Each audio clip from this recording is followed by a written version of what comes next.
नमस्कार दोस्तों, विद्यार्थियों, आप सभी का मेरी क्लास में स्वागत है। पूर्व की क्लास में अपन ने कर्म कारक अर्थात द्वितीय विभक्ति पढ़ रहे थे। उसी के अंतर्गत कुछ सूत्र छूट गए अपने से, उन्हीं का अध्ययन आज अपन करेंगे। इनमें छुट्टी हुए जो सूत्र हैं उनमें है हीने। यह एक सूत्र है। हीन जो अर्थ है उसको द्योतित करता है। ये हीन अर्थ को द्योतित होने पर उप की कर्म प्रवचनीय संज्ञा होती है। जैसे अनु हरिम सुरहा। अनु हरिम सुरहा, देवता हरि से हीन है। तो हीन जब अर्थ द्योतित करना होता है तब जो उप की कर्म प्रवचनीय संज्ञा हो जाती है। तो अनु हरिम सुरा, देवता हरि से हीन है। दूसरा जो सूत्र है वह है उपो अधिके च। उपो अधिके च, अधिक और हीन अर्थ द्योतित करने पर उप की वापस इसमें कर्म प्रवचनीय संज्ञा होती है। जैसे उप हरिम सुरा, देवता हरि से हीन है। यहाँ उप जो है ये हीन अर्थ में आया और अनु भी जो है यह भी हीन अर्थ में आता, और दोनों ही अधिक और हीन अर्थ को द्योतित करने वाले हैं। तो कहीं पर हीन अर्थ को द्योतित करते हैं तो कहीं पे अधिक अर्थ को द्योतित करते हैं। अधिक और हीन अर्थ को द्योतित करने पर उप की कर्म प्रवचनीय संज्ञा होती है। तो देवता हरि से हीन है, तो उप हरिम शुरा, देवता हरि से हीन है। अगला जो सूत्र है वह है लक्षणे इत्थम भूताख्यान भाग विप्सासु प्रतिपर्य नवः। अर्थात इसका अर्थ है लक्षणे इत्थम भूताख्यान। लक्षणे लक्षण में, इत्थम इस प्रकार, भूत आख्यान कहे गए, भाग विप्सा विप्सा अर्थ में, और प्रतिपर्य नवः।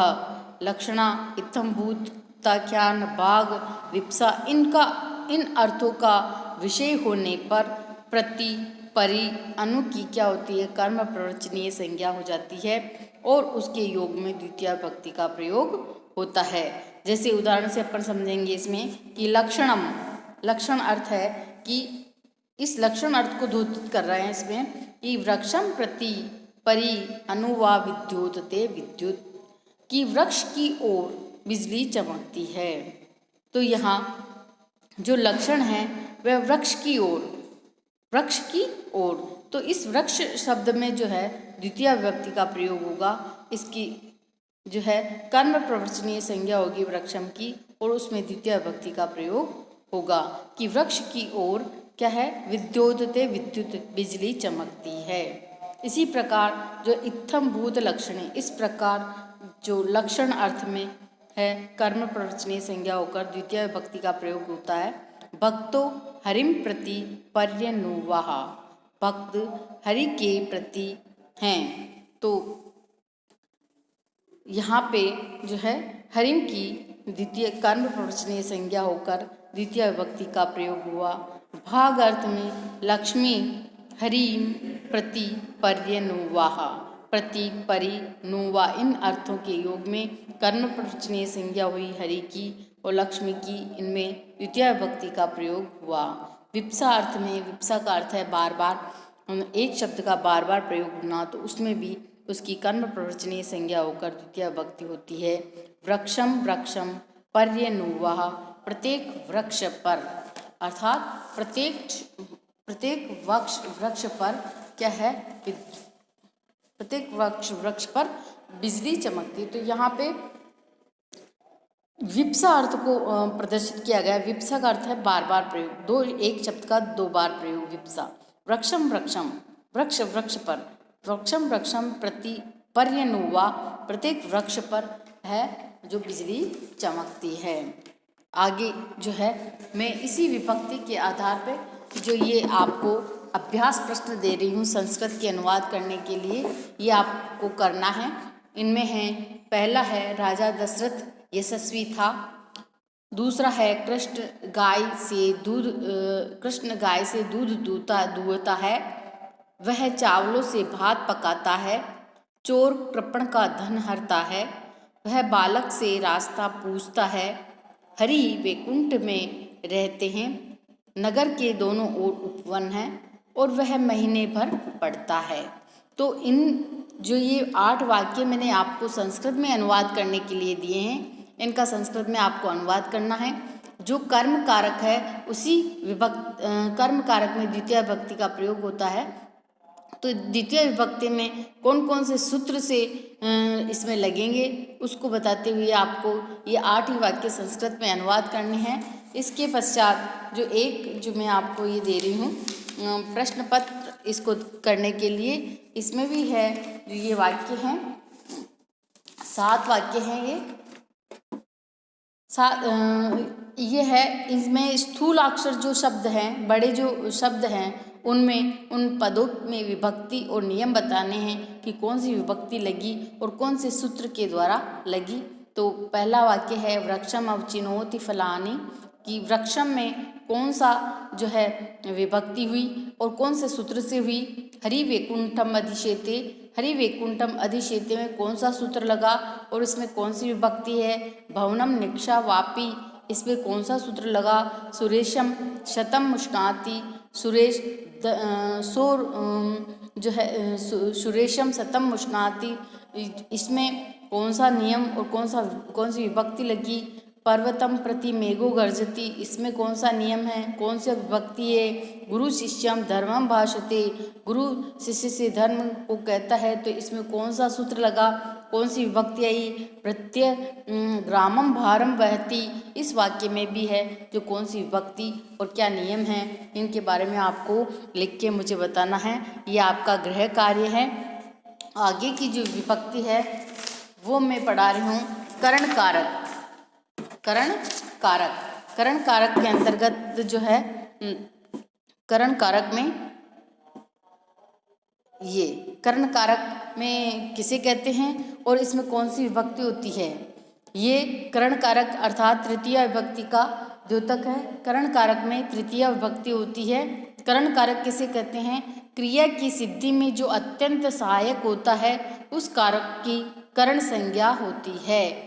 क्रिया की किसी भी क्रिया की सिद्धि में जो अत्यंत सहायक होता है उस कारक की करण संज्ञा होती है। करण कारक में तृतीय विभक्ति का प्रयोग किया जाता है कौन से सूत्र से। साधक तमम करणम, साधक तमम करणम, इस सूत्र से तृतीय विभक्ति का प्रयोग होता है साधन में। साधकतम का अर्थ है सबसे अधिक सहायक या श्रेष्ठ उपकारक, अर्थात जिस पदार्थ की सहायता से कर्ता अपना जो कार्य पूरा कर लेता है उसे करण कारक कहते हैं। अर्थात साधन, जिस साधन के माध्यम से कर्ता सबसे अधिक जो है सहायक जिस कार्य को कर लेता है, जिसकी सहायता से कार्य पूरा होता है उसे साधक कहते, साधक तम करणम। और ऐसे साधन की करण संज्ञा होती है। करण में तृतीय विभक्ति का प्रयोग किया जाता है। जैसे उदाहरण से देखिए कर्तृकरणयोस् तृतीया, कर्ता और करण में तृतीय विभक्ति का प्रयोग होता है। कर्ता में भी और करण में भी ये सूत्र है और इसका अर्थ है कि अनुक्त कर्ता और करण कारक में तृतीय विभक्ति होती है। अनुक्त कर्ता जो कहा नहीं गया हो और करण जो साधन हो, क्रिया की सिद्धि में जो श्रेष्ठ उपकारक होता है वह करण कारक होता है, तो उसमें भी तृतीय विभक्ति का प्रयोग किया जाता है। जैसे राम कलमेन पत्रम लिखती, तो राम जो है वह पत्र लिखता है, लेकिन किसके द्वारा लिखता है। पत्र लिखने का कार्य किससे कर रहा है, वो कलम से कर रहा है। तो पत्र लिखने का कार्य करने में सहायक कौन है, कलम है। तो कलम में क्या होगी, साधन है ये कार्य करने का, इसके बिना कार्य पूरा नहीं होता। तो इस साधकतम में साधकतम करणम से क्या हुई, तृतीय विभक्ति का प्रयोग होकर इस कलम में तृतीय विभक्ति हुई। राम है कलमेन पत्रम लिखती, राम कलम से पत्र लिखता है, राम कलम से पत्र लिखता है ना। जन जलेन सिंचती, आदमी जल से सींचता है। तो जल क्या है? सींचने का साधन है। जल अगर जल नहीं हो तो सींचना का कार्य पूरा नहीं होता। इसलिए ये जलेन जो है साधन है कार्य को करने के लिए। तो इसमें साधक तमम करणम से इसमें तृतीय विभक्ति हुई। इसी प्रकार जो है कर्तृकरणयोस् तृतीया, ये सूत्र कहता है कि करण में तो साधकतम करणम से तृतीय विभक्ति हो ही रही है, लेकिन जो कर्तृ है, कर्ता है, कर्ता कौन सा? जो अनुक्त है, जो कहा नहीं गया हो, ऐसे अनुक्त कर्ता में भी तृतीय विभक्ति होगी। कर्तृकरणयो, कर्ता में और करण में दोनों में यो अर्थात दोनों में तृतीय विभक्ति होगी। अर्थात अनुक्त कर्ता और करण में कारक में तृतीय विभक्ति होती है। जैसे राम कल, जैसे रामेण बाणेन हतो वाली, राम के बाण से बाली मारा गया। रामेण बाणेन हतो वाली, जैसे राम के बाण से बाली मारा गया। इस वाक्य में कर्ता कौन है? राम के बाण से बाली मारा गया। तो साधन कौन सा है? बाण। इसमें तृतीया हुई। और मारा किसके बाण से मारा गया? राम के बाण से। तो राम में भी तृतीया विभक्ति होगी। कौन से सूत्र से? कर्तृकरणयोस् तृतीया, राम के बाण से बाली मारा गया। इस वाक्य में हत में त प्रत्यय है और कर्म में होने से उक्त और राम कर्ता अनुक्त है। राम जो कर्ता है अनुक्त है, कहा नहीं गया है, इसलिए अनुक्त कर्ता राम में भी तृतीय विभक्ति का प्रयोग हुआ। कौन से सूत्र से? कर्तृकरणयोस् तृतीया, इस सूत्र से तृतीय विभक्ति का प्रयोग हुआ। तो रामेण बाणेन हतो वाली, राम के बाण से बाली मारा गया। मारने का कार्य किससे हुआ? बाण से। तो बाण क्या हुआ? साधन हुआ। और किसके बाण से? राम के बाण से। तो राम क्या? अनुक्त है, इसलिए अनुक्त करता है, मुख्य कर्ता नहीं है, इसलिए इसमें भी जो है तृतीय विभक्ति का प्रयोग हुआ। कौन से सूत्र से? कर्तृकरणयोस् तृतीया, इस सूत्र से इसमें तृतीय विभक्ति का प्रयोग हुआ। और आगे का जो सूत्र है वो है, आगे का जो सूत्र है सहयुक्ते अप्रधाने, यह जो है ये सूत्र आएगा अपना। दूसरा जो सूत्र है इसका सहयुक्ते अप्रधाने, सहयुक्ते अप्रधाने अर्थात सह, साकम, सार्धमम, समम, सात अर्थ के योग में अप्रधान वाक्य के प्रधानकर्ता, अप्रधानकर्ता मतलब किसे कहते हैं? जो वाक्य के प्रधानकर्ता का साथ देने वाले में तृतीया विभक्ति होती है। अप्रधान में तृतीया विभक्ति। अप्रधान कौन है? जो वाक्य के प्रधानकर्ता का जो साथ देता है, जो साथ देता है, मुख्य नहीं है लेकिन जो साथ देता है वह अप्रधान है। और कब? सह अर्थो, सह, साकम, सार्धम, समम, सात अर्थ के योग में अप्रधान कारक की जो है तृतीया विभक्ति होगी उसमें, अप्रधान कारक में। तो यहाँ पे इस वाक्य से अपन समझ सकते हैं कि पुत्रेण सह पिता गच्छति, पुत्र के साथ पिता जाता है, पुत्र के साथ पिता जाता है। तो यहाँ पे प्रधानकर्ता कौन है?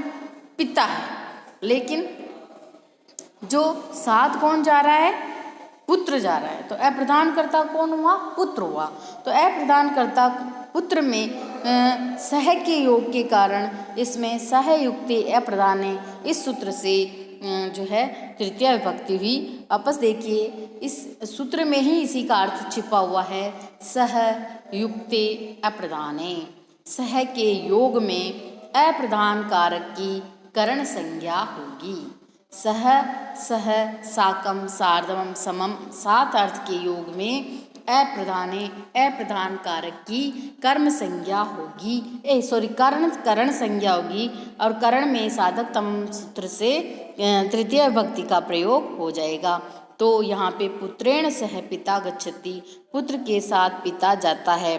तो यहाँ पे जो मूल जो प्रधान करता है वह पिता है, और किसके साथ? पिता के साथ कौन जा रहा है? पुत्र जा रहा है। तो पुत्र अप्रधान करता हुआ, तो अप्रधान कारक में क्या होगी? तृतीय विभक्ति होगी।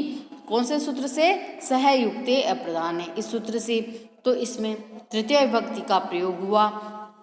पुत्रेण सह पिता गच्छति, पुत्र के साथ पिता जाता है, पुत्र के साथ पिता जाता है। इस वाक्य में जो प्रधान कर्ता कौन है? पिता है, और पुत्र क्या है? अप्रधान है, अतः सह के योग में इसमें तृतीया विभक्ति का प्रयोग हुआ। ऐसे और भी इसके उदाहरण हैं, जैसे रामेण सह साकम व भरत गच्छति, रामेण राम के साथ जो है भरत भी जाता है। छात्रेण सार्धमम शिक्षकः पठति, छात्र के साथ शिक्षक भी पढ़ता है। तो ये सूत्र जो है परीक्षा की दृष्टि से भी बहुत महत्वपूर्ण है और ऐसे भी कारक की दृष्टि से भी यह महत्वपूर्ण है।